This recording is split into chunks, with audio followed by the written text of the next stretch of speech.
Hey everyone! Welcome back to the channel where we're all about making your language classroom engaging, effective, and most importantly, fun! Today we're tackling something I know many of you have been wondering about. How can you take those traditional quizzes that have been gathering dust in your files and turn them into real-world, proficiency-based assessments? You're in the right place because by the end of this video, you'll have some super easy strategies you can use to transform any quiz and create tasks that truly reflect what your students can do with the language. Sound good? Let's dive in. Let's start with the big one.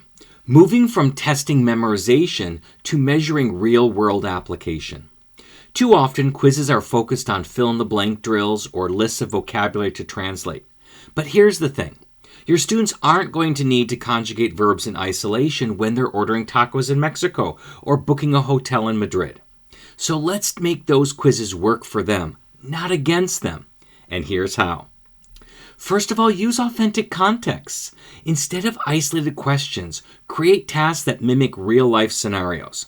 For example, instead of write the meaning of restaurante, ask students to interpret a menu and decide what they'd order for breakfast. Bonus, you can even bring in menus from local restaurants in the target language for some authentic flair. 2. Incorporate target language prompts. Ditch the word-for-word translations and instead ask open-ended questions like, what would you order for dessert? Or describe your favorite item on the menu. This gives students a chance to show off their vocabulary comprehension in a way that feels meaningful. And lastly, add visual cues. Visuals are a game changer. For instance, a pair of picture of a park with a prompt like, what activities do you see people doing?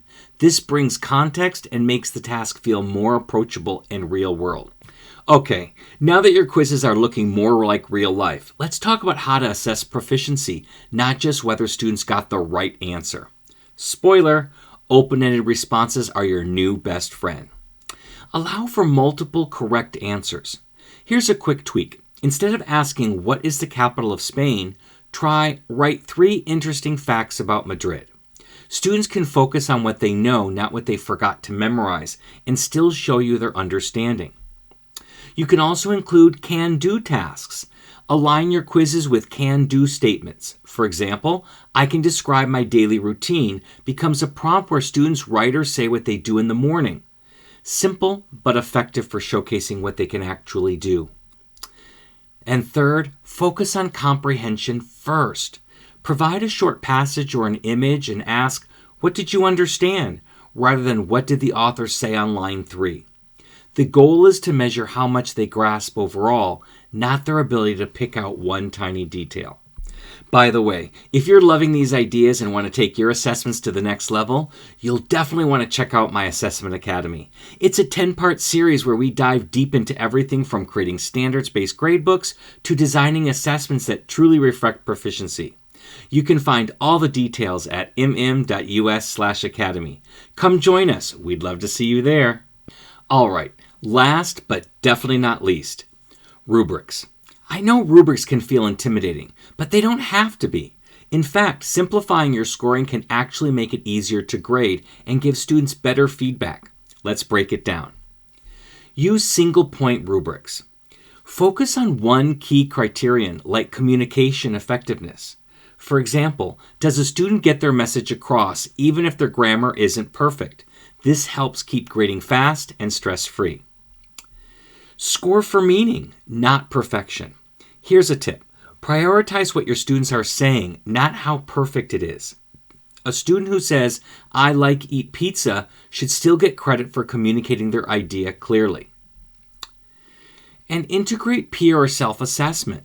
Give your students a simple checklist to evaluate themselves. Ask things like, did I answer the question, or did I use at least 3 vocabulary words from the unit? This builds ownership and reinforces learning. See, transforming quizzes into proficiency-based assessments isn't just doable, it's actually pretty easy when you have the right tools. Which strategy are you most excited to try? Let me know in the comments below. I'd love to hear what works for your classroom. And if you want to learn about the simple way to truly measure proficiency, go ahead and click on this next video. You won't want to miss it. Until then, happy comprehensible input.